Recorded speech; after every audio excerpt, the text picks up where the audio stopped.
இன்றைக்கி போட்ட ஊறுகாயை நார்த்தங்காய் 5-in-1 ஊறுகாயை இதில் எடுத்து வச்சுருக்கோம். கரெக்ட் வரமாட்டேங்குது.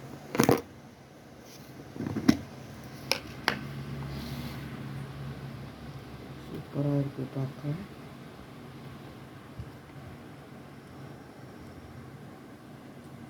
இப்போ இதில் மேலே எண்ணெய் ஊற்றணும். எண்ணெய் பக்கம்னா கொஞ்சம் நல்லெண்ணெய் மேல் டாப்பில் கொஞ்சம் ஊற்றி வச்சுக்கணும். இப்போதான் கெட்டு போகாமல் இருக்கும். இந்த மாதிரி மேலே எண்ணெய் லேசாக இருக்கணும்.